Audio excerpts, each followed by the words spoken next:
Hey everybody, hope everyone's doing well. Welcome to Simplify Your Workflow with Adorama, Lexar, and Lexar Elite Photographer Mike Colón. We're gonna get started here in just a moment here. Just oh, there we go. Let me mute the other line. There we go. Just a reminder, we're gonna take questions at the end, but throughout the talk, you can post your comments here, and then we will basically feed them to Mike at the end of the talk. That way we can just get through all the amazing content and then save the questions to the end. But by all means, feel free to engage in the conversation in the chat room, but also feel free to pose the questions so that we can address them later. We're super excited to have Mike Colón. He's been a Lexar Elite photographer for well over a decade now and has been shooting with Lexar for 20 plus years. I think he even had the 1 gigabyte card. Not to date you, but a pioneer in the space, to say the least. Most notably, luxury, fashion, and celebrity weddings. Most notoriously known for shooting Usher's wedding and Timbaland's. Icons in pop music. And today he's going to go over how he simplifies his workflow, from the gear he uses to defining his shot list, and ultimately into diving into content delivery. And how, when and best to deliver content to his clients. So without further ado, Mike, I hand it over to you. Welcome. Thanks, Joey. You're the man. Yeah, I found a couple cards here. I found my old compact flash card case holder, this old Tamrac thing, laying around. It's full of Lexar cards from the early 2000s. As small as 16 gigs. I was telling Joey that I shot Lexar. I was shooting Lexar in the very beginning, and I remember shooting a wedding in LA. This is back in like probably 2002 or 2001, and I ran out of space on cards between one wedding and the next up north in Carmel, and I had to stop and get a card and like pay full price for it. It was $1,000 for a 1 gig card. $1,000. I always relate that now. Now I have 320 gig cards. I'm like, this back in the day, this would cost $320,000. But yeah, it's crazy. Technology is amazing, and yeah. So welcome. This talk is called Simplify Your Workflow to Capture Better Wedding Content. And I want to thank Lexar and Adorama for having me today. Super excited to teach today. I love teaching. It's been a passion of mine for a long time. Shooting for a long time. I feel like somewhat of a veteran. I got the gray hairs coming in. I didn't notice until I got on the Zoom chat how prominent they are, but that just shows experience. And these gray hairs mean that you should listen to me. Okay, so but yeah, I hope you guys enjoy this. There'll be a time for questions at the end, like Joey said. Feel free to drop those in the chat box, and let's get right into it. So I'm going to start by giving a little background and intro. Then I'm going to go into my gear kit, go through each lens and camera body, and then I'm going to talk about my storage and how I use that, as far as capturing it on the Lexar cards, and then I'm going to talk about my plan of attack, how I prep for a wedding or another shoot. I shoot a lot of fashion, weddings, events, things like that. Family portraits still. I have a lot of clients even from the past, and I'm still shooting all that stuff. But my focus now is fashion, and more like corporate type gigs. But weddings, I'm still shooting quite a few weddings. I love shooting weddings. I think they're super fulfilling, and I don't think I'll ever stop shooting weddings. And of course, as you guys know, everyone asks you to shoot their weddings. So, but I love it. It's not an easy task by any means. That's why it pays well. So you're in a good business if you're a wedding photographer. But I'm going to go through my lens selection, my shooting philosophy, and then post-processing and delivery, and then I'll open it up to questions at the end. So I got my start in photography in 1995. I started shooting for Yeri Photography. That was my first photography job. My buddy Jeremy got me a job there, and I was shooting medium format on an RZ67, shooting film. running around to all the high schools and colleges, and we even shot some professional sports. But we'd run around and do the big group shots, the big panoramic shots on the bleachers. We shoot individuals of each one. We'd shoot black and whites on 35, like headshots of the football team. And I did that for 3 years. Yeah, about 3 years I did that. And I was also working for Classic Photography at the time. We shot with Classic. I was shooting senior portraits for colleges, and I was also running around shooting, setting up backdrops and shooting sorority and fraternity formals. I was the guy with the line of sorority and fraternity people, sometimes drinking too much and not cooperating, trying to keep the flow of the line going and getting people in front of the backdrop and taking their portraits for the formals. So that was me. I learned a lot, and what I did learn when I was shooting this stuff was, man, photography's fun. It's very social, and I just love it. So I realized then, working for Classic and Yeri, I'm like, man, maybe I could start my own business. That was when I made up my mind to start my own business. I switched my major in college to marketing instead of electrical engineering, which I was pursuing at the time. I was like, I'm done with electrical engineering. It was getting very difficult and very, very just boring to me. And it just did not seem very social, and that just wasn't me. And I realized after 4 years of electrical engineering, I realized that photography was the thing. I lost all support from my mom, who was like helping me pay for stuff. She's like, no, finish engineering or you lose my support. So I had to basically make a decision to jump off the cliff and grow wings. And I was on my own at that point. A lot of stress, a lot of pressure, but I knew I wanted that, and I made it happen. Started my business in 1998. In 2000, I started shooting weddings full time. I narrowed my focus. I learned this in marketing, is that you got to narrow your focus to be good at anything or to be known at anything. So I just decided to turn away all other work and just shoot weddings. And that was the kickoff to my career.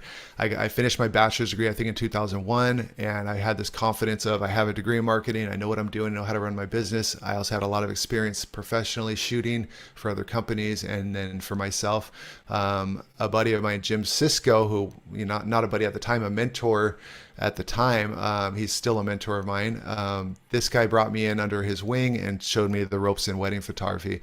Took me to a couple dozen weddings one summer, and maybe not a couple dozen, about a dozen or so weddings in one summer, and taught me everything I needed to know. And then he started referring me work, amazing guy, a great mentor in my life, and I owe a lot to Jim for just introducing me to such a wonderful career. It's been an amazing career. I finished my degree, and then I realized early on that I wanted to narrow my focus even further from just wedding photography. I wanted to even narrow it down more to like high-end wedding photography. I feel like that fit who I was and what I liked. I like quality things. I appreciate, nice albums and all the things I wanted to give to my clients. They were kind of high-end stuff, things that were expensive that shooting at a lower price couldn't afford to provide. So I realized I needed to target like the high-end bride, and that was kind of my niche that I was going after. I increased my prices. I kind of started doubling my prices. It was just this like almost like a marketing game to get notoriety. As soon as I could fill up my calendar at a certain price, I would double them. And I had a bunch of mentors back in the day: Becker, John Barber, Joe Photo. All these guys were helping me kind of refer me weddings and just encourage me. So I had a great support system. I highly recommend that. Things just took off. It was a leap of faith, and I started just like getting traction, and I was working really hard. It's all work, guys. It's not smoke and mirrors that you have. There's a lot of smoke and mirrors too. There's a lot of like marketing to starting a business, but it's hard work. It's providing for your clients, and I was working hard, and things were working out for me. I got into editorial work. I started advertising with Wedding Style Magazine, and they eventually let me start shooting editorial work. I hired a publicist, and she got me in with the magazine. I started shooting a bunch of editorial work, and that led to shooting runway, meeting designers, around that same time, I don't want to get ahead of myself because on the next slide I'll talk more about that. But around that same time, I started doing private workshops. and teaching like small groups, 15 to 20 photographers would come into my studio and I would just teach them everything that I was doing. I was young, naive, thought I knew way more than I really did, but I was passionate about it, and I was learning as I went. I was making it up as I went along, and people were interested because I was finding some success. So people were interested, and they were calling me and wanting to learn from me. And I took it as an opportunity to one, share and pay it forward, two, build my network, grow my network, and three, make some money in the process and charge for these workshops. And it was a really good thing all the way around. I felt like it was a win-win for everybody involved. I started getting invited to speaking engagements. It's like the more people you share with and start teaching to and putting yourself out there to, the more your audience will grow. Back then it was like kind of like blog and email and phone calls. Now it's like social media, but back then it was, I remember just answering email after email after email, and just anyone that sent me an email, I would pay it forward, and like email them back twice as long of an email, and it took a lot of time, but it pays off. I got into speaking engagements. I got sponsored by Nikon. I was like the youngest photographer ever to be considered or sponsored by Nikon to be a legend behind the lens. Epson picked me up. Apple picked me up. Lexar, I think not too long after that, picked me up as a spokesperson. And just getting all kinds of speaking engagements and getting my name out there. It was kind of a whirlwind. It was all good fun, and a lot of stress, a lot of preparation, a lot of growing pains, a lot of learning, forcing myself to learn, late night studying, catching up with my reputation, trying to like keep up with my reputation out there so I wasn't a fraud, always feeling like a fraud, but always just trying to back it up with real solid work. I did a 9-city tour with Apple. That was crazy. That was with Bob Davis, and we went to 9 cities just teaching. I picked up some celebrity weddings, started shooting some celebrities. I'll go into a few of those pictures in a second.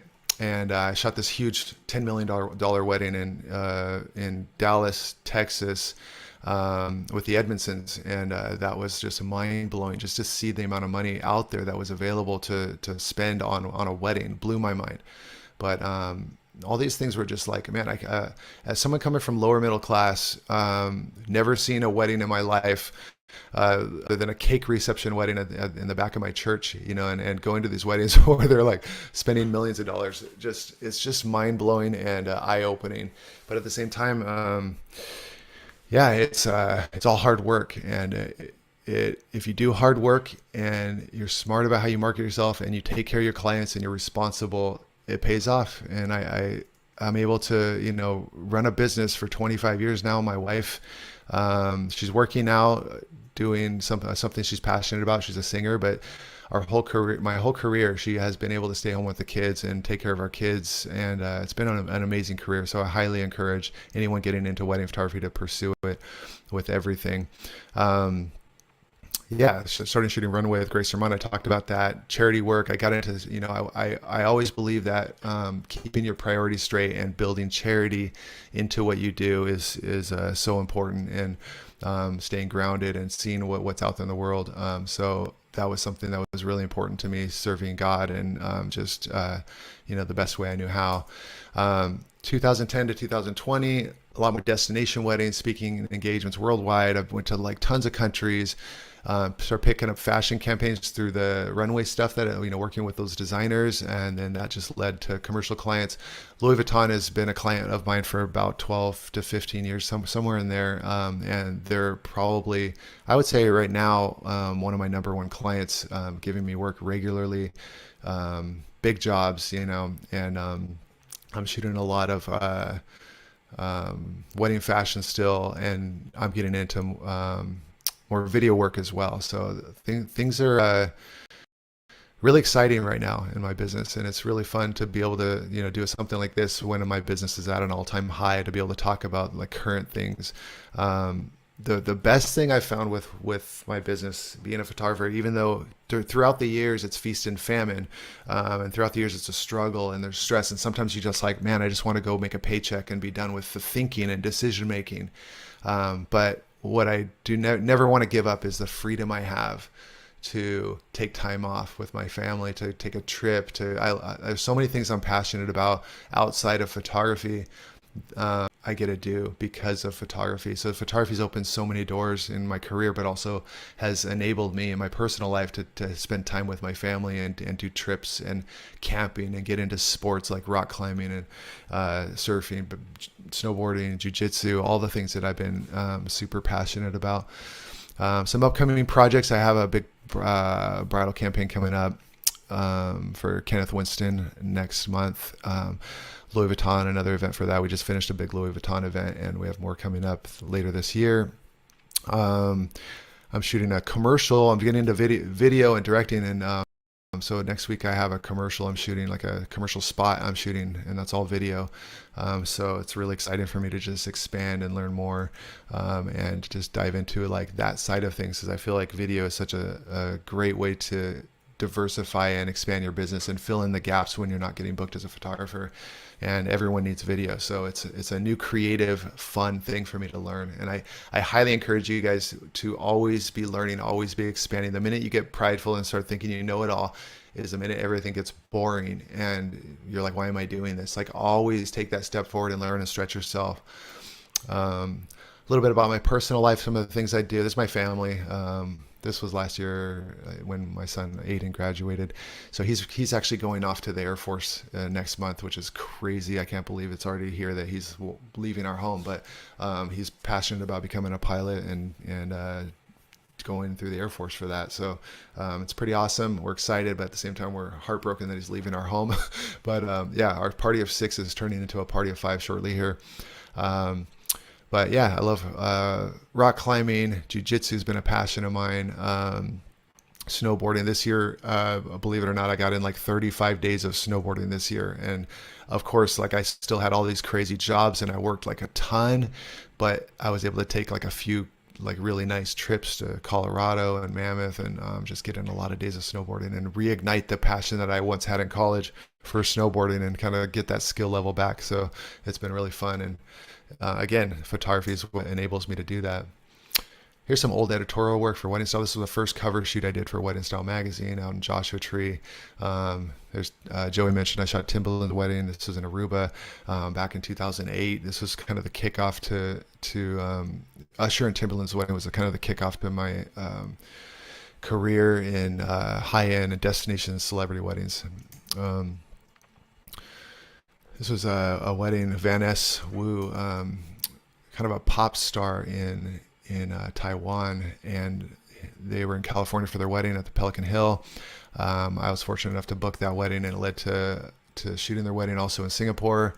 And this wedding in particular led to getting in with some wedding planners, doing some lectures and some other weddings there, and also shooting family portraits there. Like, it got published in this prestige magazine, which I guess everyone in Singapore is a fan of. So I started booking a lot of stuff. It booked me jobs in like Paris and Italy. And the families that would travel, and I would travel with them. But yeah, it's really cool how one job leads to another, and you meet so many people that you can eventually stop marketing yourself as far as on a paid level, like advertising, and you could just all word of mouth if you do a good job for your clients. This is a runway shot. Big part of my career was shooting runway, and a big part of my success is due to Grace Armand and her generosity, letting me shoot for her amazing magazine through the years. She put this one on the cover of her magazine. She loved it. It was like just a simple shot of a model looking at the pit of photographers, but I was shooting slightly off center, and she just she has a great eye for things that are unique, and she grabbed this one, and I was like, that's okay, that's a cool shot. But then she loved it so much she put it on the cover of the magazine, and I was like, score, like kill two birds with one stone, go work, get editorial coverage, and then get the cover of a magazine without having to do a full-on shoot for it. But yeah, Grace was amazing. She actually got me in with Galia Le Havre. This is a Galia Le Havre shoot, and they've been a client of mine for quite some time now as well. This was a shoot for Wedding Style magazine as well, a editorial shoot I did in Puerto Rico. And yeah, onto the gear kit.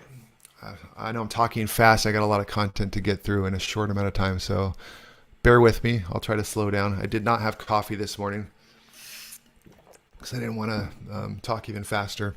But this is my gear kit. So I took a picture of it with my iPhone for you guys to kind of see the layout. It's a little different. This was actually a shot I took before I rearranged my case a few days ago, but it's basically the same. I use this like tech pack, I think it's called, or Trek pack. Yeah, it's called Trek pack from Pelican. I like it because they're very thin but protective, and you can fit a lot of gear in a small amount of space. This is a Pelican 1510 case in desert tan, very like tactical looking. Doesn't really fit weddings. I feel like it's a little tactical for weddings. Black might be better for weddings, but I don't know. I love that black and tan. So A7 R4 and an A1. I also usually keep a A7S3 here for video, and now I'm also shooting with FX6 and FX3 for video, not pictured here, and I have a whole nother case for that.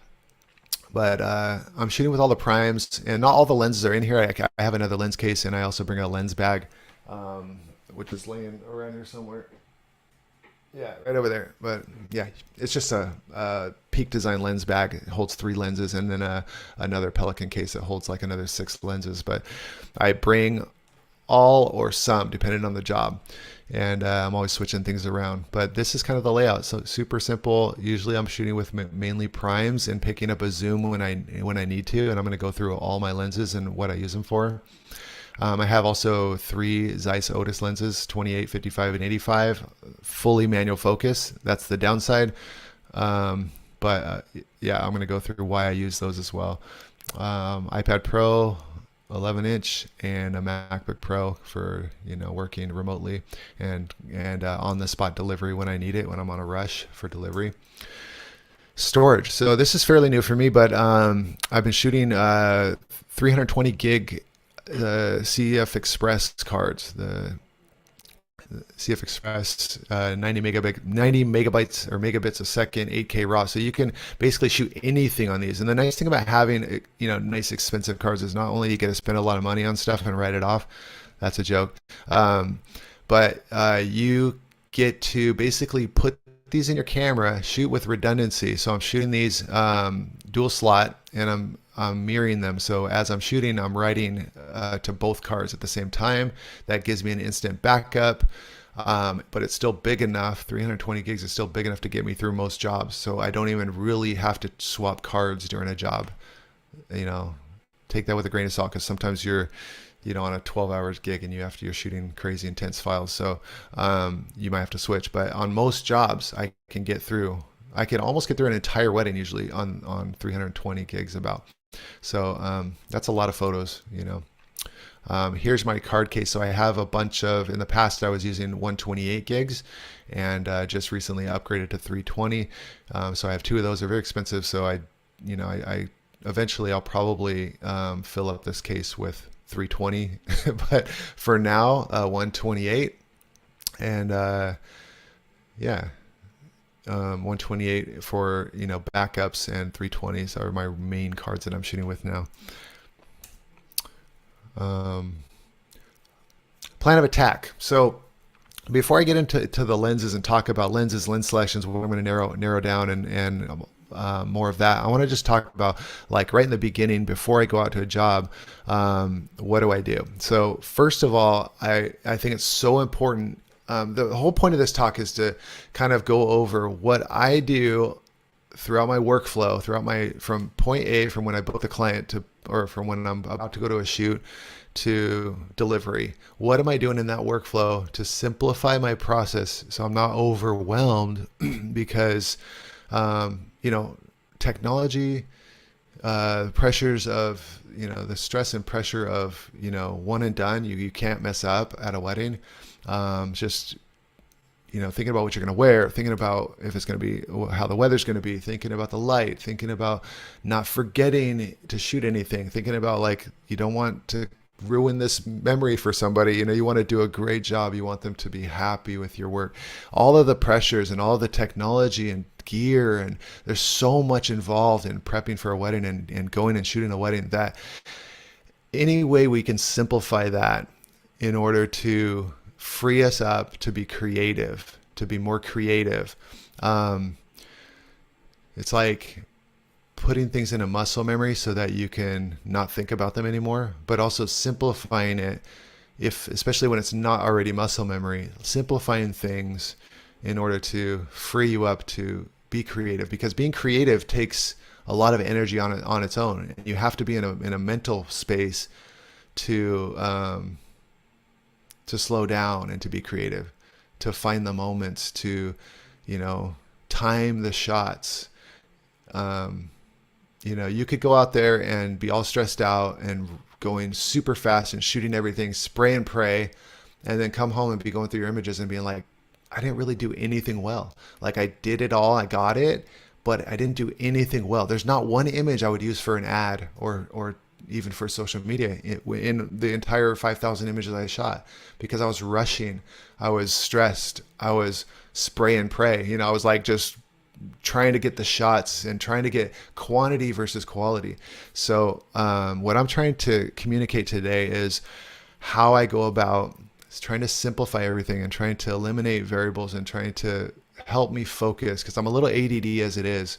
Like, things can get my attention easily and I'll be distracted easily. So I feel like there has to be a formula for simplifying to keep my focus on the moment, on capturing amazing images and moments. So I picked this slide because she looks like she's about to attack this guy. First thing, manage and understand your client's expectations. Getting on the phone with your client or in person, having some coffee with them and hearing them out. Listen to what they want. Listen to what their dreams have always been, what types of images they want. If they were to ask them, like, if you were to describe the photos in your finished album or in your finished gallery, if you're not doing albums, I highly recommend albums. Kiss Books makes amazing albums. But if you were to describe what the images look like in your book, how would you describe them? And they might say something like, "Oh, I just want you to capture the moments. You're so good at capturing moments. I want you to capture the memories I want to be able to relive it when I'm looking at my album." That's great. What if they say, "Oh, I want it very editorial. I want it to look a certain way." Or what if they say, "I want, to look very like high fashion. Like, you shoot a lot of fashion work. Can you make me look like a model?" So listen to them. What do they want? Like, why are they hiring you? So you need to understand why they're hiring you and what they saw in your work, so that you can, fulfill those expectations, but also manage their expectations. You should also be like, well, look, some of these shots that you've been seeing are on fashion shoots where I lined up the location. I had plenty of time. I set up lighting or whatever, so you need to manage expectations, so that the reason I say to understand your client's expectations and then manage them is because, yeah, you got to listen to them and hear them, so that it sets you up for success. But you need to manage them so that it takes a little bit of the pressure off, like almost like a disclaimer. Look, this is what I'm going to try to do for you, but these are the things that could go wrong, and this is how you could help me help you. You could help me get these shots. And managing their expectations takes a little bit of the pressure off of you, so that you're not like stressed out, so that you can now get in your zone, be creative, have fun with it, find your flow, all those things that it requires to get amazing shots. So prepare a shot list. I'm gonna go through a shot list in a second. Prepare your gear, get it ready, charged up. All of that should be done the day before, at least, so you should be able to go to sleep at a decent hour, and everything should be ready to go and packed for the next day. Like, you should feel good, and you should sleep well without getting those wedding nightmares, where those nightmares where like everything goes wrong. I get those if I'm not fully prepared. Sometimes I get them anyways, but I get the wedding nightmares where like you're at the reception and your lens is back at the church, like sitting by one of the pews, and you have a hole in your camera and you're trying to shoot the grand entrance and there's no lens on your camera. I get dreams like that before weddings all the time. This is why I charge so much to shoot a wedding. I got to put up with these dreams. So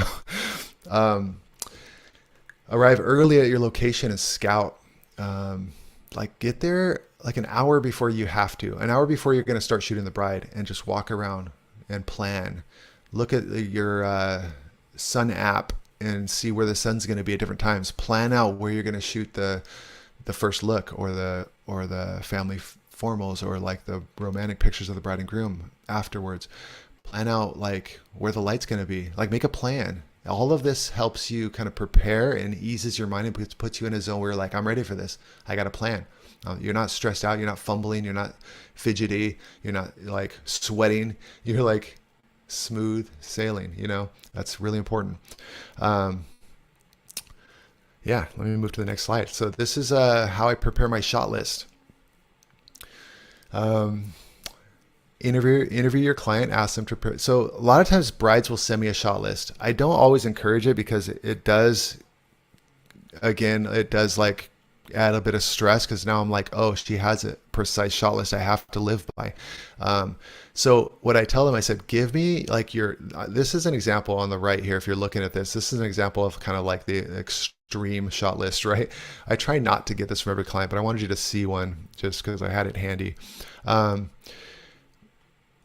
I try to tell them, like, give me your, like, what shots would you be devastated if I did not capture?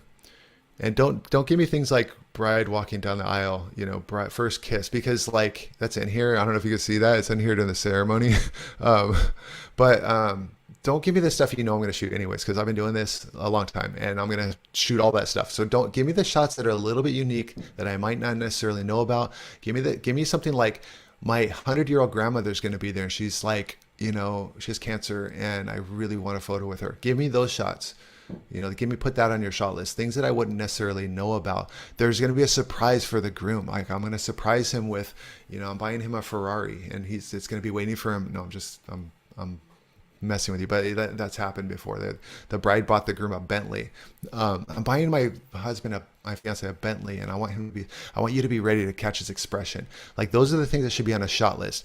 This shot list on the right is kind of like all of the stuff we are already going to shoot, but it's kind of nice to still, since she sent it to me, to throw this into a notes field. Like just using notes on Apple, I just copy and paste it in there, and then I click the little box that says checklist, and it puts these little dots next to it, right? And then I could, what just happened? I clicked it puts these little circles next to it, and I can check them off as I go. I can also share this. I did a little screenshot here so you can see. You can collaborate here and invite your assistants to this note page, and they can check off things with you. So that way that things have been taken, and you have a little checklist. I highly recommend creating this and using it during the wedding day so that you don't forget anything.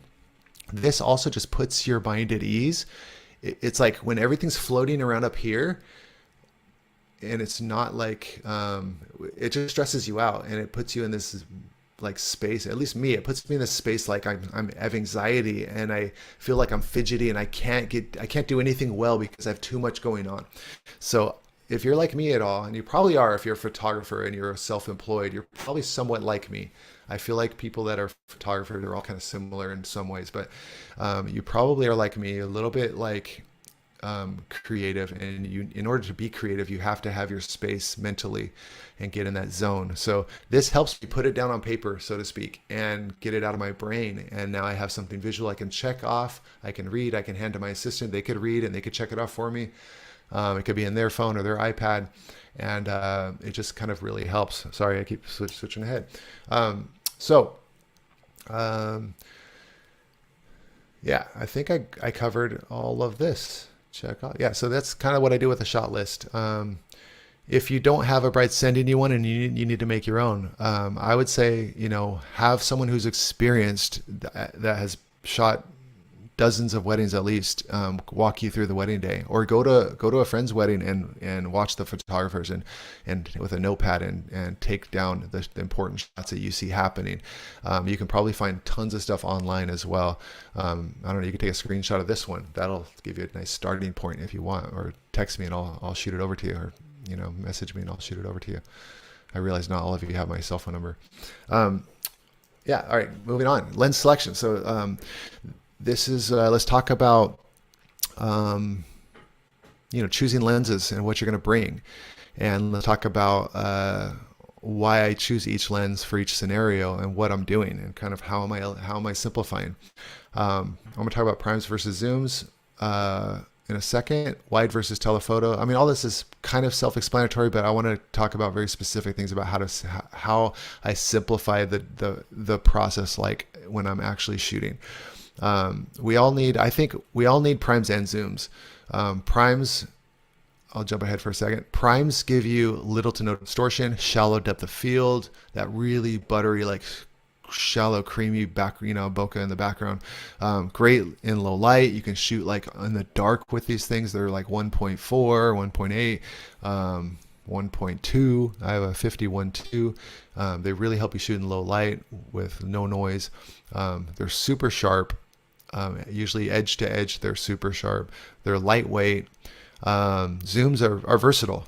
I think for zooms are important. Sometimes you need to grab as your bag, and you're going to need to shoot fast and have variety. You kind of shoot wide and telephoto. So sometimes you grab your 24-70. That's usually I grab my 12-24 and just nail it with that. Sometimes if I have the time, I'll shoot with my Otis 28 because I know it's going to be razor sharp edge to edge, no bending. Everything's like linear. If there's a lot of like columns or poles in the room, all those stay straight. I don't have to adjust those later. So sometimes I'll grab the Otis 28. Making the decision on which lenses to grab, what's most important, which lenses will save me, which lenses excite me. I do all that like before I grab a lens to walk out. So I'm going to jump ahead for 1 second because I think I talk about that right here. No, I don't. Okay, so I'm supposed to talk about it right here. Sorry. Okay, so the decision process that I make is when I'm standing at my case. Well, first of all, before I go to a job, what I'm packing. Usually when I go to a wedding, I pack all my lenses. And I know it's a lot, and I'm talking about simplifying, but they're very organized in cases, and they all have labels. I don't know if you remember seeing my camera case. See them? I label them all very clearly so I can grab them. The caps have labels, and I keep them on the right lenses, and I always put them away in the same spot. So it's easy for me to grab these lenses. So I'm bringing all of my lenses to a wedding. When I'm at the wedding, they're all there. Cases opened, and I get to choose, right? So let's just talk about a certain scenario. Like say I'm going to go shoot the bride getting ready. I'm going to look down at my case and say like, what is most important to capture right now? I want to capture, I'm probably going to be indoors. There's going to be pretty strong backlighting from different windows. There might be some tungsten light in the room. It's going to be like contrasty light, right? From bright windows and dark shadows. So I'm probably it's going to be dark enough where I might need a fast lens. A prime might be the way to go. But am I going to put on like a 135 prime indoors? Probably not. So then I narrow it down to like, how wide do I need to be? Maybe a 35, and maybe I'll take a 35 and a 50. I might not bring an 85 indoors. So I might bring two primes because they're fast. I could bring my 24-70 and just shoot away, but I feel like I'm not as inspired by my 24-70. So I want to be inspired, especially when I start shooting, and the getting ready shots are already kind of boring. So I might as well make them look more interesting with shallow depth of field, eventually turn them to black and white, grainy black and white, shallow depth. Like it's usually in a messy room. So really shallow depth of field is where it's at. You blur everything on the background, and now you can focus in on little moments, little details, pull little interesting textures out that would actually look beautiful in a spread on an album or on a gallery, and little moments that make you excited, that are like beautiful, like you're creating imagery. So I would opt for like maybe a 50-1.2 and my 35 in case I need something wider for like a group shot or something, my 35-1.4. Those two lenses I feel like are my go-to, and I might have my Peak Design lens bag and just throw that in there. Since I have an extra slot, I might throw in my 24-70 or maybe my 12-24 so to get some wide scene setter shots while I'm there. But I don't have any camera strap. I don't have a backup. I'm not rocking I used to rock the hold fast system, and I like to be free. I don't like sweat. I don't like anything on me. I don't like camera straps. I like to be able to just like one camera, one lens, usually a prime, and just really focus. So I'm going to get into more of that in a second. I use the Otis lenses for very specific moments. Like this image here was shot on the, I believe, 85 or 55 Otis. It's probably the 55 because 85 is a little tight for indoors. But I almost remember backing up from across the room. I might have been on my 85, but I got a feeling this was my 55 Otis. The problem is that I can't look at the EXIF data because it's an adapted lens with an adapter, so I don't have like lens data. But I'll have to go by memory. But I was shooting, I would assume at 1.4 or even 2.0, and what I noticed about this lens is it handles backlight very well. Like when you have backlight hitting the skin, it doesn't give you that chromatic aberration. It doesn't you don't get a lot of ghosting and lens flare around your subject from strong backlight. It handles all that well. There's it's just a great lens for strong backlighting. I've noticed that's my go-to whenever I have strong backlighting. Sony G Master lenses do a great job, but I've just noticed the Otis lenses do an even better job. So if I'm frustrated, if I zoom in and I see weird ghosting around my subject, I might switch to the Otis lens. Super sharp, but you have to manually focus everything. So that's the downside, and that is definitely slows me down. And after I get used to shooting with autofocus and Sony's amazing lock-on eye autofocus, when I switch to my Otis lens, I'm like, it slows me down a lot, which is kind of good for some things, but I notice that I'm sacrificing and missing some moments that I would have normally caught with my Sony lenses. So it's give and take. There's a trade-off. You can't have it all, someday maybe, but right now we can't have it all. I just keep adopting the more advanced technology to hopefully someday I will have it all, but then I'll just expect more. So one camera body all day. This is how I simplify it. No camera strap. Decide on just one lens to use for 20 to 30 minutes. And then I go to look for moments to capture using the strengths of the lens I chose. So I know what that lens is capable of, what its strengths are, and now I'm gonna fully use those. I'm gonna shoot wide open. If it's a 1.4, I might shoot a 1.4. If that's too shallow, I might stop down a little bit, depending on what I want sharp. But I want to use that lens to its full potential if I can. And I'm gonna focus and be intentional about every shot. That's key. It's like trying to do that, like clear the mechanism thing, like where you're just like, breathe. This is why getting there early, having a plan is so important, because then when you're at the moment you're supposed to capture, you can be more in tune with it and not thinking about what you have to do elsewise, or all these thoughts floating around your head and stressed out and just let me get the shot and then move on. You can actually wait for the moment to happen, nail it, and then move on. It's almost like that saying, slow is smooth, smooth is fast. It applies in so many things. Photography as well. Slow is smooth, smooth is fast. Sometimes I just have to spray and pray because there's something happening so fast in front of me. And thank God I have the cameras that are capable of locking onto the eye and spraying, and I usually nail it. Almost every shot I nailed. It's just picking the right moment. But there's something to be said for waiting and timing and being creative and feeling the moment and predicting the moment and getting immersed in the moment, almost to the point where you're emotional because you're feeling what they're feeling. And if it's boring to you, you shouldn't shoot it. I just think you shouldn't shoot it. Well, unless the bride asked for it. But I would say try to focus on things that are interesting to you, that turn you on, that are I want to shoot that. And that will raise your energy level, your joy, and you'll get into a creative space that is way more effective, I think. So it's better to capture 3 great moments in those 20 to 30 minutes than 50 mediocre ones. So remember that. Go for the winning shots. Forget about all those mediocre shots. You're probably going to edit them out anyways. You're going to skip them in your cull. So keep the camera case in a central location that you can swing by and swap lenses, because obviously there's surprises. Someone asks for a super wide group shot and you don't have your wide lens or something like that. Try to predict, but keep your case close by in the general vicinity, and also make sure it's being watched or it's in a safe area, because you don't want anyone running off with it. Here's my shooting philosophy. Real is better than perfect. Raw is better than polished. Unique is better than repeatable. I live by this, and I try to keep this in my mind when I'm shooting. I want my images to be technically sound. I want my subjects sharp, details and highlights in the gowns preserved, good exposure, accurate skin tones, attractive light on the face. I'm looking at all these things. I want my composition to be right. Of course, you can shoot a little loose and fix that later, but I think if you want to be creatively charged and inspired, crop it in camera. Be intentional about your composition. Try to get the horizon straight in camera. Be intentional about everything going on. Find that balance and create beautiful shots in camera. Eliminate distractions. Try to shoot images that don't have a lot of distractions. Pay attention to your backgrounds. Try to shoot images that stand the test of time. I like images that look older than they are immediately, because then no one knows when I shot it. It's already timeless.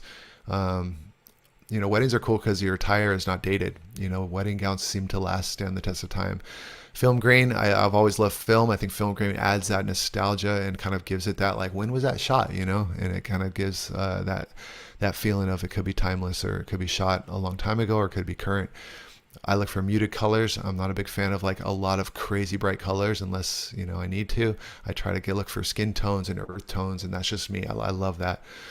Nature helps with that, shooting in nature. Composition and perspective. Use natural vignettes, like shoot through things and past things. Look for repeating patterns. Frame your subject with doorways and trees and anything you could find. Frame them to draw your attention, and use the shallow depth of the field to kind of also make everything else fade away so that your eyes go to the subject. Pay attention to your horizons and how you're tilting the camera. Sometimes, you need it perfectly straight. It's almost like if it's slightly off, it looks wrong. If it's intentionally off and you're composing it to include things, that could be right. But as a default, I try to keep my horizons pretty straight, like perfectly straight. And if I don't, which I usually can't get it perfect, I'll do it in post and make sure those are straight in post. Every single shot that I give my client is straightened.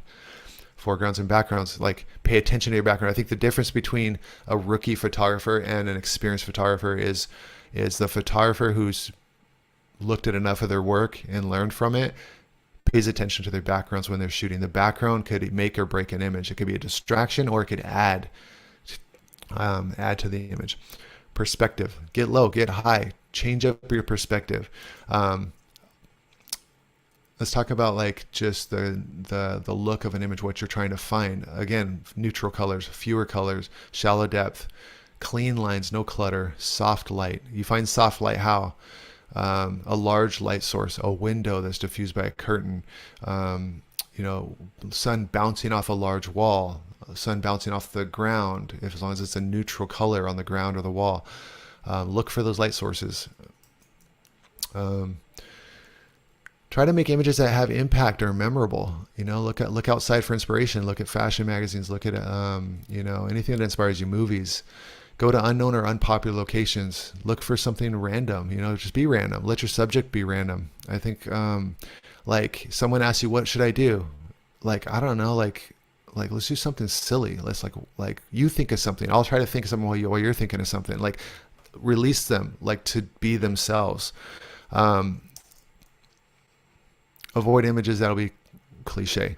Just if a bride asks for that shot where they're toasting and she wants the wine red and the background black and white, avoid that. Try to just stay away from cliche type images. If everyone is thinking alike, then somebody isn't thinking. That's just, people tend to follow and do what other people are doing already. I say, think. If you're really thinking, you're doing something different. You're not doing something the same as other people. Look for unique locations. I instead of going to the beach to shoot Eve Bright, professional surfer, took him into this Los Angeles subway system and took a risk with his life. Notice I'm standing off the tracks. He's on the tracks. He's a super brave guy, but yeah, he had an exit strategy there. But yeah, looking for, again, simple colors and muted colors. One color pops is the surfboard, and he's in a tube, so I'm just trying to get creative here. Moving a little quicker because we're coming up on the hour, but I'm not going to rush through it. I think that if you need to go, you go, but stick around. I'm going to answer some questions at the end, and I'm coming up probably with another 15 minutes left or so, or maybe less. Post-processing and delivery. This is kind of the fun part. So after you've captured your images, again, if you were being intentional about simplifying and getting those shots in camera, like, and you're proud of those shots. This part's going to be fun, especially if you want to, if you have a client who wants this stuff tonight and has hired you for a rush delivery. Louis Vuitton does that to me all the time. They want the stuff that night. They have to send a corporate recap overnight, and Paris is, I think 8 hours ahead or something. So they have to send it that night so that Paris wakes up in the morning and has it. So I have to airdrop images to them on the spot, and there's not a lot of time for processing and corrections and retouching. So, and I'm also letting the client choose the images right there on the iPad. So they connect with my iPad directly to my camera using the Imaging Edge mobile app that Sony built. And they could see images on my card, and they can flip through and select them and save them to the iPad. And then we can airdrop it to their computer, phone, iPad, so that they can have them.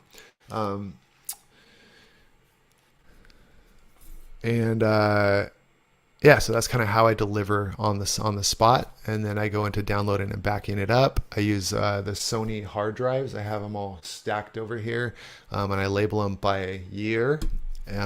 Sometimes multiples per year, but I use large redundant RAID drives. And yeah, hit me up if you're interested in which ones those are. They're kind of expensive, but they're reliable. I haven't had any problems. They're super fast, and that's important, especially when you're editing directly off of them or editing video directly from them. You need fast drives. I colon edit and Capture One. Capture One seems to be, in my opinion, with Sony, the best rendition of skin tones. And I've been using it for years now. And there's some little bugs here and there I've found. Little things here and there that I would improve on. I still have to go into Photoshop for some things. I wish I didn't, but for the most part, I can do almost everything I need to do right in Capture One. And if I need to go into Photoshop, I make a round trip into Photoshop and then back again into Capture One, and it's a very clean, simple workflow. And then from there, we use Pass Gallery and upload to share the gallery with our clients, and that's a very simple process as well. Pro tips. I have some bonus pro tips for you, and I wasn't sure I was going to be able to get to these, but we have time for them. Number one, light is king. I think the one who told me this was back in the day, back in 2001 or something. I took Becker to lunch. Becker's a photographer. He used to be based here in Orange County. He was killing it at the time, just booking up his schedule, charging more than every other photographer that I knew of in Orange County, or most of them. And what I was attracted most to him was his style and his imagery. To me, it was like very real, raw, memorable. It was like he captured moments, but he also like understood light. And what he told me is like light is king. Like light is your number one priority. Find good light. Don't worry about the background. The background's secondary. I mean, we can always blur out the background, right? We can always like shallot up the field. There's that image. I want to jump back real quick to that other, this one, for example. Like, look at the background. It's a mess. But yeah, like it's all about like, you can use a messy background and kind of blur it off. And this one's kind of like intentional. It's like a shabby, like chic, or it's like a expensive $20,000 wedding dress against a backdrop that's like trash, and some dude it looks like, I don't know, it looks like a gangster in the background walking by. Looks like a big dude. But your background is important, but light is more important. So instead of like shooting in crappy light, pardon my French, crap light, you do not want to shoot in crap light. Just to get a good background. Oh, like when someone says we really want the ocean in the background, I'm like, yeah, but it's sun settings over the ocean. We don't have a big softbox to light you, so you can either look very pretty with the beach in the background, or you can look very like grainy and I don't know, just not pretty with the sunset in the background, or just completely blacked out if you want me to actually capture that, orange sunset. So you should dictate where you're shooting. Always opt for good light, and look for, I tell people, look for large, soft light sources in nature. If you can't get it, you might have to plan accordingly and bring a large softbox or something if you know you're going to be shooting indoors or something. But window light, just look at the direction of the light. What I like to do is I hold my hand up. sorry, I need to be making more eye contact here. I've been looking at my slides and looking at the images, but I hold my hand up and I look at how the light hits my hand and how the shadows, as I turn my hand, how the shadows run across it. And now this backlit, this is side lit, this is front lit.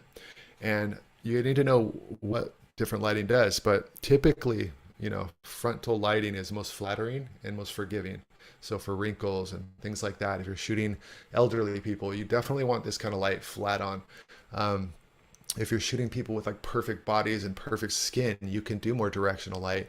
In fashion, you usually have models who have a lot of makeup and they just look perfect. So, and of course you also have to retouch them. So you want to turn them more directional so that the light falls across the materials and the gowns and the whatever clothing they're wearing to bring out the textures and detail in the clothing. But backlit would be like more dramatic, Tip number 2, subtle, simple poses are classy and easy. I don't like to pose. Even when I'm shooting fashion, I don't like to pose. I don't like to direct. I don't like to. And it's not because I don't know how to do it. It's not because I don't know the poses. It's because every time I give input, it puts their mind on my input instead of just letting them flow and be natural. I feel like it cuts off the natural flow. I feel like when it also breaks their confidence in a way. So I like to guide them with ideas like they're an actor, like, hey, you're here, you pretend you're here doing this and you see this, like, okay, now go do it. So now they're thinking about something else other than the camera, other than their pose. The minute they start thinking about their body and how it's posed, you read it in the image. So like I try to avoid that at all costs. So one of my biggest tips I give photographers is like hands off, like build their confidence. Say they look beautiful. Say they look amazing. Like say, oh my gosh, this light is so good on you. Oh, like that dress looks amazing on you. Like we have to shoot here. Like be excited about the shot and you'll see their eyes light up and you'll see their body relax and their body becomes natural and they look effortless, like classy, versus like rigid and like thinking about and self-conscious. So that's just one of my tips because I like simple and natural looking poses. If you have to pose like they're just not getting it and you have to pose them, here are some ideas. There's like the hourglass pose or the mermaid pose where they face the camera straight on and they bring their knees together, especially in these mermaid type gowns. This works really well, but showing off the curves of their body. Walking away, looking back is always cute. Here's one where it's just, standing there with one hand touching the hair, one hand down behind their back. That always works. Touching the face gently, touching the hair, doing something with your hands versus just like, straight down. Put them up against something and they could like put their hand on it and pretend they're hugging the corner. Give them something to like pose with. It's always good to have the groom there because that becomes more natural. But if you're shooting beauty shots of the bride before they see the groom or something, or they want shots by themselves, you're pretty much always getting that at a wedding. You should have a few simple poses for them. Laughing is always good. Have a bridesmaid, a funny, silly bridesmaid there, making them laugh. Props are good. She's got some sunglasses down here on the bottom left, some sunglasses in her hand, and she's laughing and touching her hair, touching the face. So you can do a serious shot, group shots could be serious like this, but just subtle. See how they're just resting on each other, just standing there very naturally, arms crossed, touching the face, sitting down, looking off to the side, hand on the thigh, feeling the dress, feeling the texture of the dress. Anything like that could help. Give them something to do versus some way to look because they don't have a mirror in front of them. You're their mirror. So I would say your mirror should just show confidence. You should be mirroring confidence, smiles, or like you're attracted to them, you think they're beautiful, you're telling them it's going well, telling them they're doing good, build their confidence because that shows in the eyes, that shows in their body language. Last tip, no stress. We can shoot after the ceremony. I like when I'm shooting the bride beforehand and she's stressed out, she's looking at her clock, she's asking people what time it is, she's worried about being late, or she can just read it, she's just anxious. Like you can expect that, right? Before you're getting married. Um, Sometimes it's better to say, you know what, like let's save this for after the ceremony when you're more relaxed. Because when you're done with the ceremony and you've done the first kiss and you walk down the aisle, all the stress, I promise you, all the stress is going to melt away. And then, we'll have time. There'll be plenty of time. And the light's going to be even better after the ceremony, hopefully. But that's one of my tips. Don't stress. Like if you have a stressed bride, just move it to after the ceremony. Oh, I got one more. I think one. Yeah, one more. Variety and speed. So this is my last tip. Um, when you're shooting, instead of having your client like move to all these different locations all over, you can get variety by changing your perspective, getting low, getting high, moving around them in circles around them, letting them stay there and finding unique angles. Crop in tight. Um, let's see. Oh, we have a few different examples. Here's some lower angles, straight on angles, have them look at each other, look away, walking away. One more thing is like when I'm moving, if I am going to change locations while I'm going from one location to the next, I'm getting shots of them walking and trying to get natural shots. And then I might say, hey, stop and kiss. Like, oh, this is great. This background's great. Can you guys just stop and kiss right there? Or let's walk here. I'm gonna have you walk from here to here. We're going to the next shot. But be ready because I'm going to be shooting you the whole way. Just like, make sure you guys are into each other, not just like walking. Like interact, smile, hold hands, bump shoulders, put your hands on her.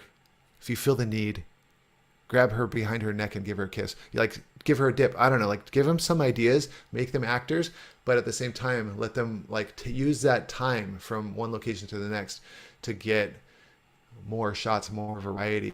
And again, it's not spray and pray, it's being intentional.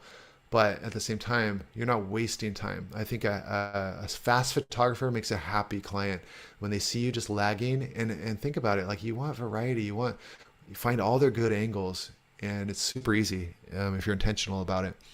So I think that's it. Yeah, just kind of was throwing you different. This is all within like a couple minutes here. We're just like shooting variety and getting different angles.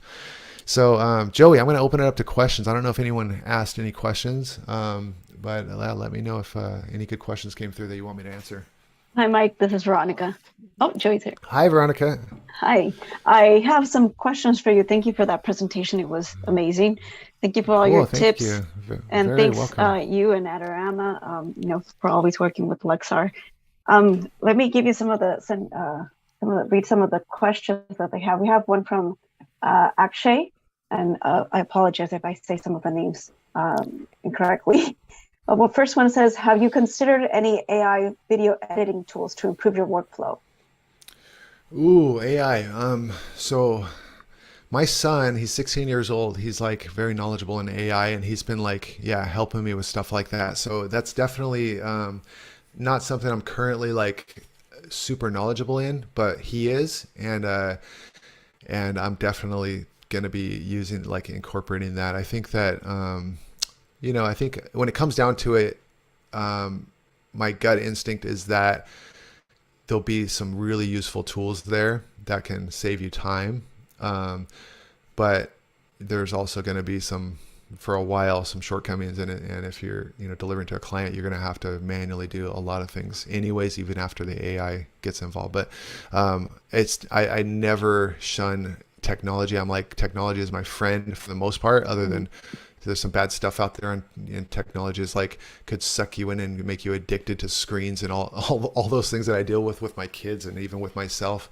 But technology is our friend in so many ways, and I would never, I don't know. Maybe someday I'll be too old to accept technology, but for now, just dive in, learn all you can, and AI is a crazy new technology that using off-camera flash.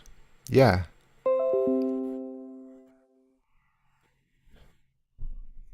Oh, sure. Yeah. Okay. Okay. So we're good. Okay. So I guess we can go to the second question. Was when you end up without an assistant, tips for off-camera flash in windy conditions? So I typically am not I rarely bring an assistant to like an engagement shoot or even a family session. and if I'm shooting like a more produced shoot where I have the team to do it, like a fashion shoot on location, typically I'm using probably more reflectors. If I'm using like a light, like an off-camera light source, yeah, we either have it on wheels with sandbags, you know, and have an assistant moving that around, something like a little heavier weight. If it's like on the beach, we're usually using like softer, something where we don't have like off-road, you know, where we're not on a road where we can wheel something around. Usually reflectors are where I'm at, or finding it in nature, finding a giant cliff or something to bounce light off of and bringing them around, finding that. But if I have to produce my own light, definitely like, you know, handheld, like a little bit smaller, like a 3-foot octabox or something like that. Or I have like a big 6-foot octabox I love to shoot with, but it's quite cumbersome. So having someone handhold that for a long period of time is just not a no-go. So yeah, it's about picking the right time of day, I think, and finding the locations and understanding light and how it bounces around and trying to find little pockets of good light, and using that backlighting, but also finding, you know, darker backgrounds to kind of, you know, frame your subject, and finding something that's naturally bouncing and filling for you, like the ground or a wall. If you're alone, that's kind of all you can do. If you have an assistant, yeah, you gotta make their job doable. You know, you can't give them some giant softbox outside or have them blowing over. You know, something manageable like a Profoto. What do I have? The B Profoto. I forget what it's called. The air. This guy. Where is it? Oh, somewhere. Anyways, yeah, we'll use the wireless stuff and throw it into like a Profoto, like 3-foot softbox for a lot of location stuff. Okay. Sorry, that was a dragged out answer. No, it's okay. And then the next question is from Milton. He says, I'm using a Lexica Lumix 10 to 25 millimeter lens with I'm sorry if I say something wrong here, with an f 1.7 stop. Which is the best setting to take portrait shots? I don't know that particular lens, like where the sharpest part of that lens is. I'm sure you can Google that. But typically for portraits, you're a little more telephoto. So, you know, what was it? What was the millimeters on that lens again? 17? It was 10 to 25. 10 to 25. That's pretty wide for a portrait. That sounds like an environmental portrait, you know, like 25 is I would say that's not a portrait lens. That's more of like a, but you could shoot a portrait with it. Just, I would say zoom it all the way in, and then, you know, he says at the end, he said, sometimes the close-up shots are not as sharp.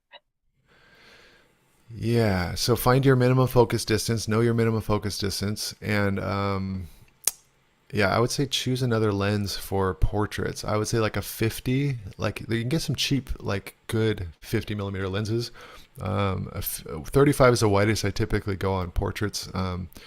And 50 to 85 is kind of where I live for portraits. Sometimes I'll even go like crazy and use a 135 or 200. But I think like the wider you go on a lens kind of stretches people. And things look like fisheye, you know, or bubble. Like people look wider, and I don't think people typically like to look wider. I like to look wider because I'm kind of skinny. I like to look tough, but I like 35 is as wide as I like. I don't want to look really wide, but yeah, I think typically portrait, like a telephoto lens, like beyond 50 is going to be a little more like slimming, you know, and a little more true to what you look like. So yeah, I tend to say 50 and up on portraits. And then we have another question from Cindy. What lens and camera settings do you use for the bride and groom, and your family pictures? Do you put the family?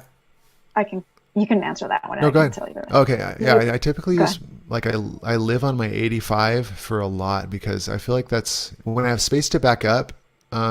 The 85 is amazing. I bring the 52 for families if they're like a group of 5. If it's a big group, obviously I'm going to bring a wider lens, like a 35 or a 24 to 70 or something. But I usually have a couple lenses in my lens bag.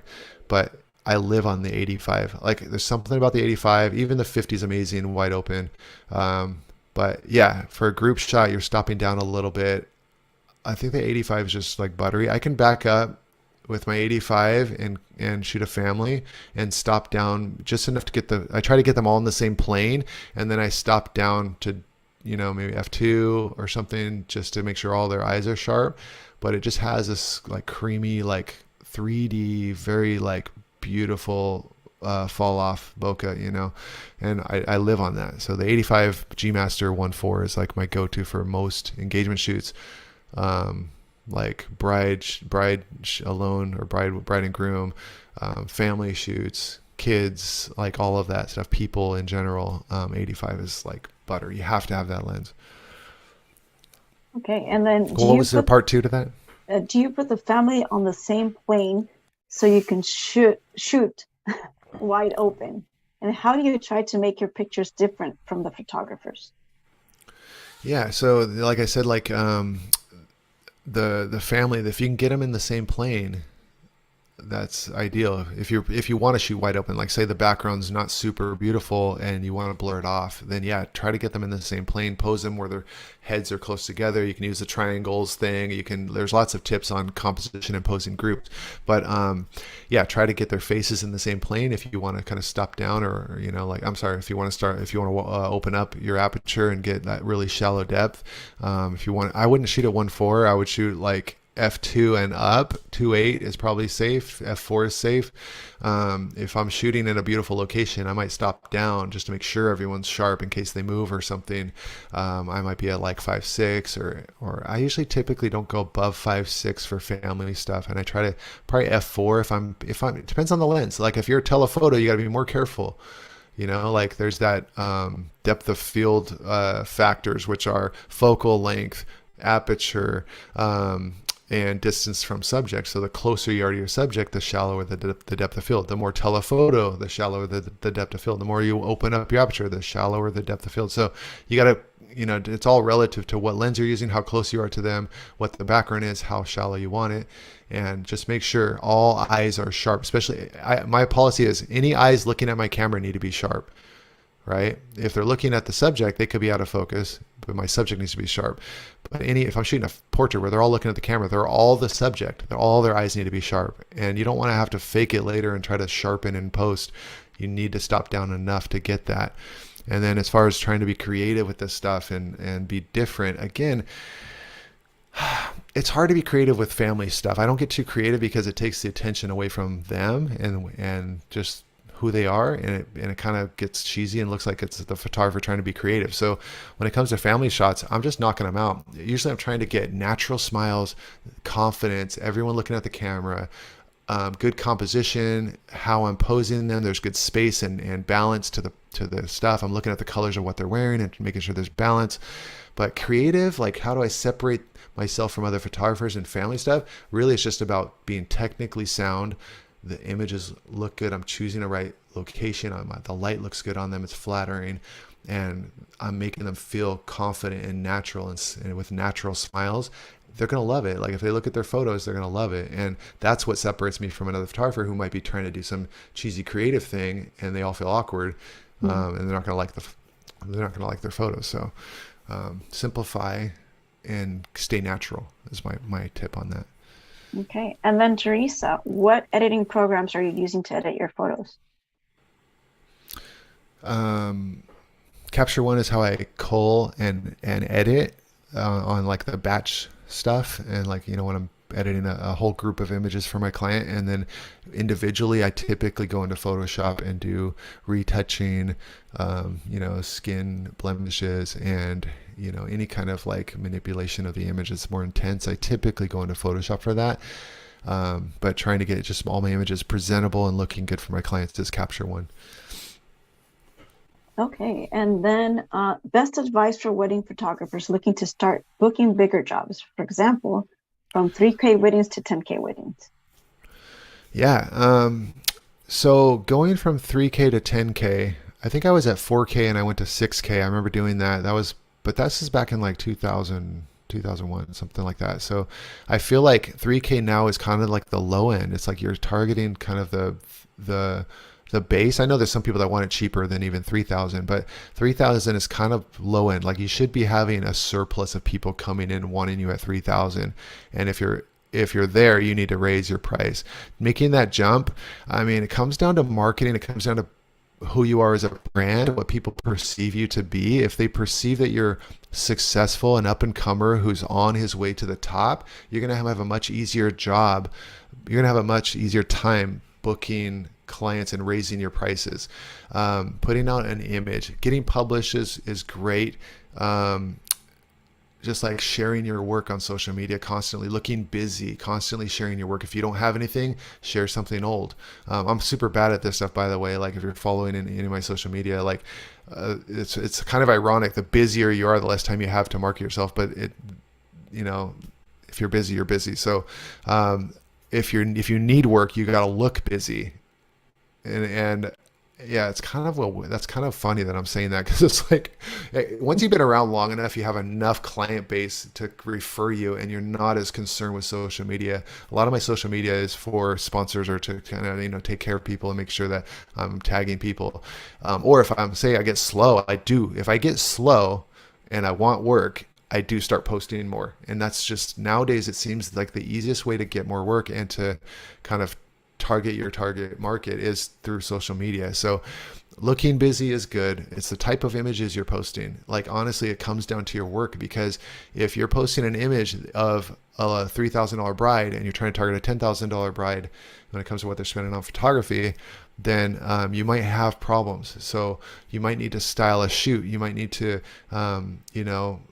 like borrow or rent or buy a high-end gown and put a really pretty girl or hire a model to put in that gown, someone that everyone can relate to. Now you're not, limiting yourself on who you can book, and do a shoot and show your best work. Make yourself look good with your subject and what you're shooting, and make sure that the jewelry, like the dress, the styling, the hair, everything lines up with your target market. Who are you targeting?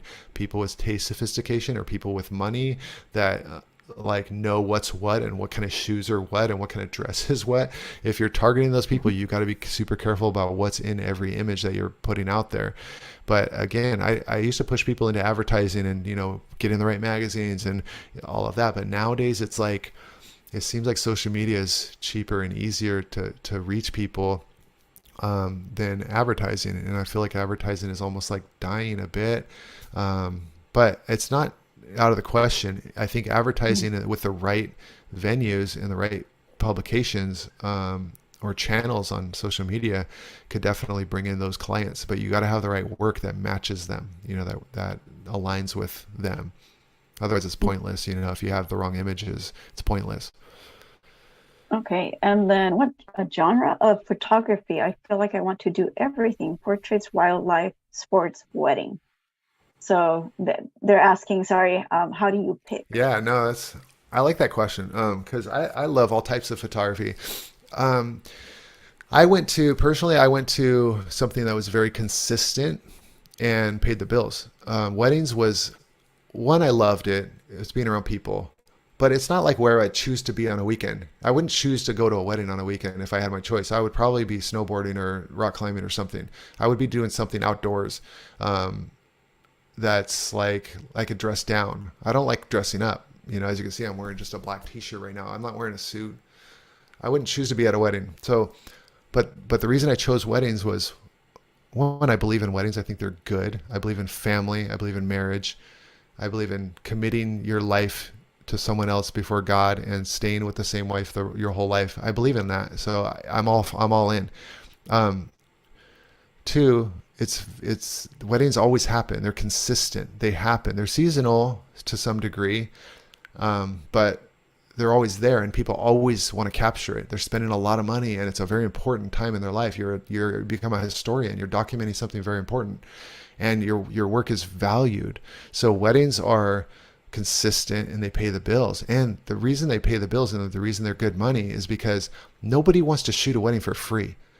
Like, I don't want to shoot a wedding for free unless I'm learning how to shoot so that I could eventually charge. Shooting a wedding is stressful. There's a lot of pressure. Do you want to look your friends in the eyes later and know that you screwed up their wedding images? like you could lose friends over it, or you're wondering what they're thinking every time you see them. Like you do not want to screw up on your friend's wedding. So you don't want to do a bunch of shoots for free. And the sooner you can get away from shooting friends, the better. So, I just think like choose something that's going to be consistent and pay the bills and get you through, and then do all of the photography, do it all, do everything you love to do, and even take money for it. Like be a professional at all these things and diversify.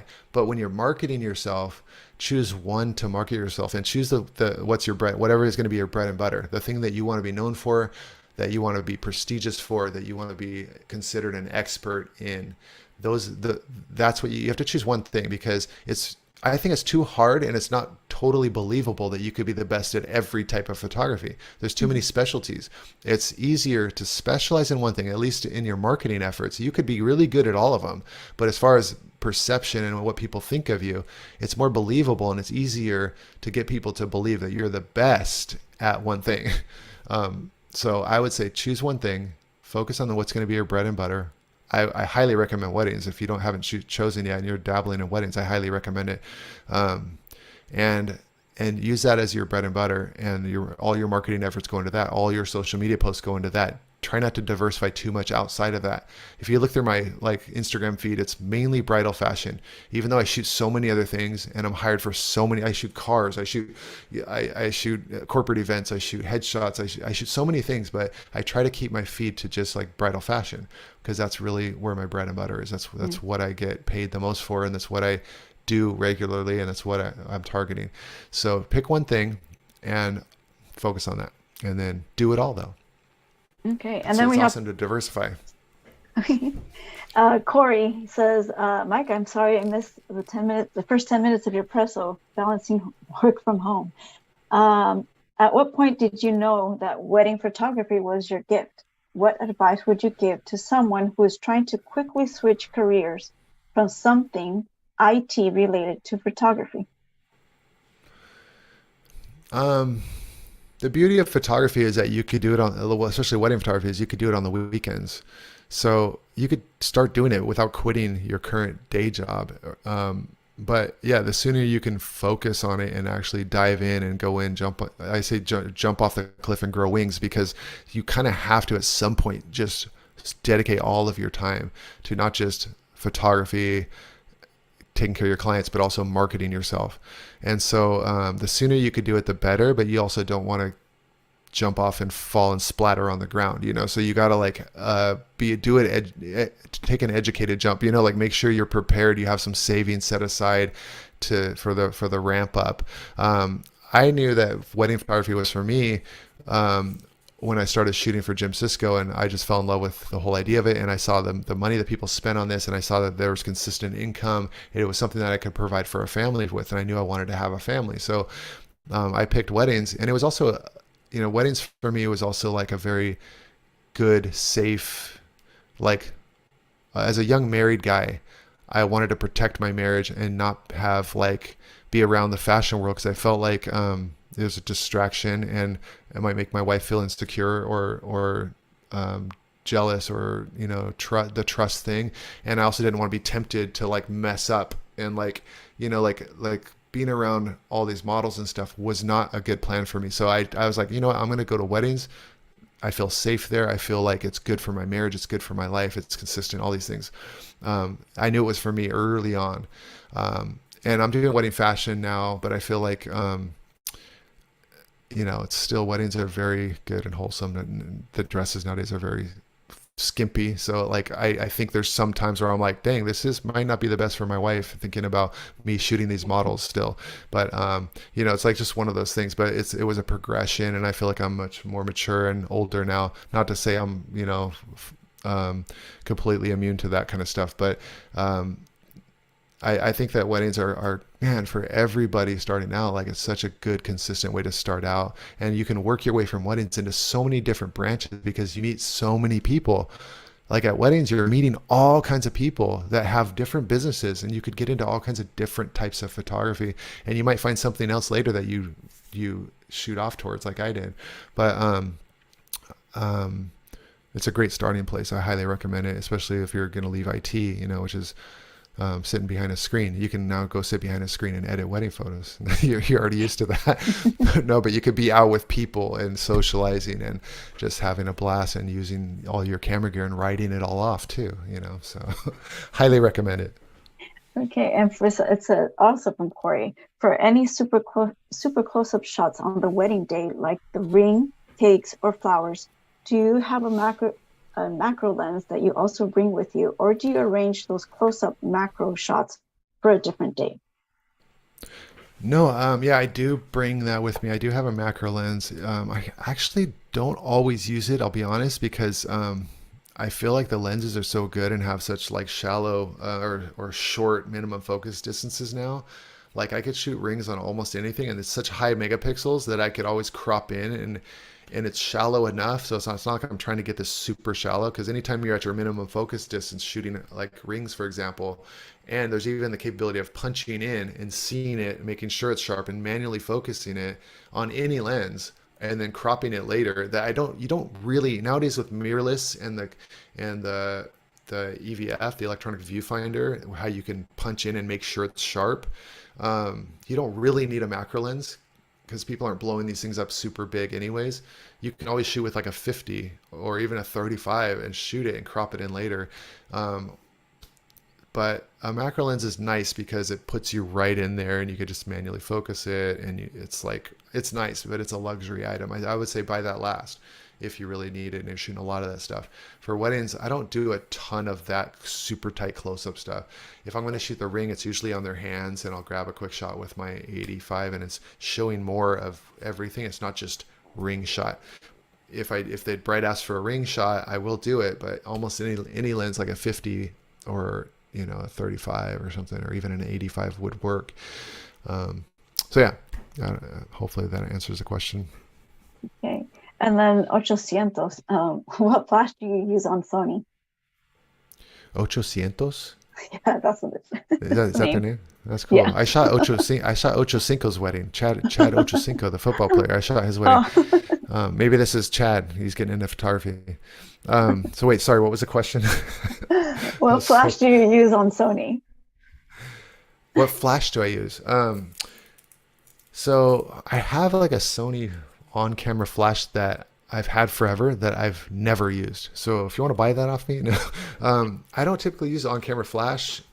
Usually it's off-camera, and I typically nowadays am setting up off-camera video lights because that helps with autofocus everything in the dark.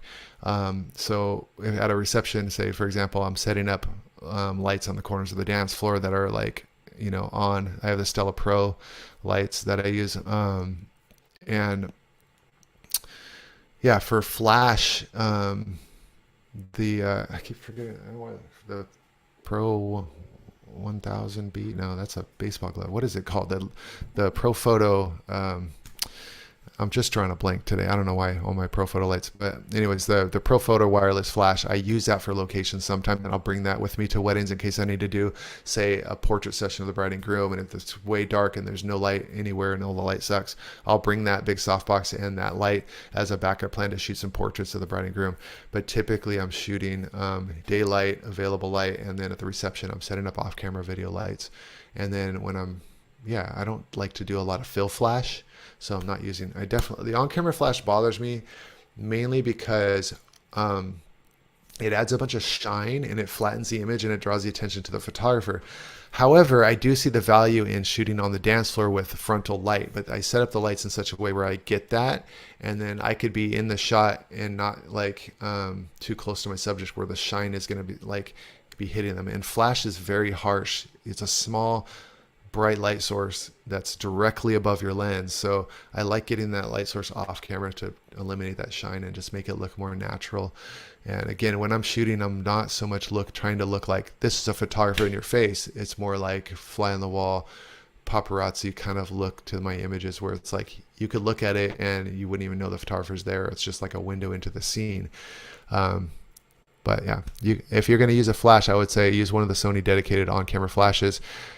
Maybe point it up, bounce it off the ceiling so you get a little bit softer look. If you're going to point it directly at them, get some kind of diffuser for it just to soften it a bit.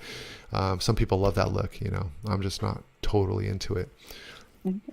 And then we have Christine Olson.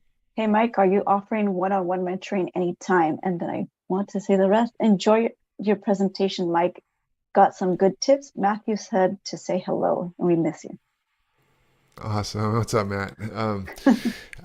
Yeah, I am not currently offering one-on-one. I'm just so slammed right now with shoots and working with my clients, but it's not out of the question. And I mean, if the price is right, the price is right. But I'm just not doing it regularly enough to make it more affordable for people. But if yeah, it's not out of the question, but what I'm saying is like, it will be kind of expensive. So, but I love, and I might be doing that in the future. There was a time where I was doing one-on-one mentoring all the time. So hit me up, Instagram, just DM me and let me know like what's in your budget and I could consider it. But, definitely like love sharing and love helping people. And, yeah, ask any questions you want. I'll try to get back to you on those. And if I have time, I'll definitely consider that for sure. And I have two more questions. Corey, thank you for your feedback. I'm drawing towards food, drink, product, and real estate photography. What's your take on the demand for drone photography? Is that a demand that you get also with your wedding photographies to do drone shots or video? I mean, I've paid for drone shots afterwards, and they were like, we wanted a drone shot of our property, and I've just found a photographer who had shot that before and just bought the images off them. I don't typically like make it like included in a package or offer it as an add-on. I have a drone and I know how to fly it. I don't have the license for it yet, but I think those shots are important. I think like for video, it's more important kind of to set the scene, and it's more useful for that. For photos, it's nice to have a wide scene setter shot as well. So definitely like useful. I wouldn't say it's like super high demand or you could charge a ton for it, but every client's different. There might be a market for that. I definitely think that those images are useful. So I wouldn't turn you away from that, but I also think that like I don't get asked for it a lot. But I'm also not shooting a ton of weddings these days. So, I might shoot like 10 weddings this year, or not even that, maybe like 8 weddings this year. So, I don't have a big pool of like, resources to tell you, like statistics to tell you if that's a good way to go. And I don't think a lot of people are asking for it. And it's kind of an afterthought. It's like an add-on, I guess. Yeah, you would call it, because it's so far away, it's like, and you get that far away and it's like a couple shots and you're done. So they're important shots, but I feel like if someone else did it, you can just grab it, and buy it off them for cheaper, or stock photography of that property, unless you're having a super unique, if they were doing like clearing the forest and doing like some cool outdoor thing and it's like super unique, I would sell them on a drone package for sure. Okay. And then women photography, what's your lens for a dance floor? My dance floor lens, I mix it up a little bit, but I like the 35. Just roaming around with a 35. I'll put on like the 12 to 24 just for some fun wide shots, but that gets overkill pretty fast, like overdone pretty fast. So it's usually I'm living on like a 35. Sometimes I'll back up and use like a 135 and just do paparazzi kind of shots.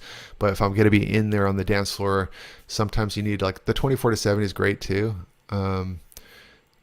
Just to, if you're shooting with lighting and stuff and you have the enough light, 24 to 70 is awesome because you can zoom in, zoom out, get full body, get the full dance moves, but yeah, I mix it up. I get bored. At the reception, it's like, it's kind of like you're just shooting the same stuff over and over and over again. You have like hours to do it. So I get bored really quick and just I'm always changing lenses and stuff. But if I had one lens to choose, it might be the 35.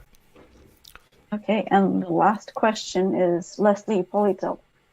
Best Lexar card for Nikon D750. And then I guess I can answer that, or if you want to answer, go ahead. Yeah, I would say you answer that because I'm not sure what card that the camera takes. 1066X SDXC, and you can find that one at Adorama.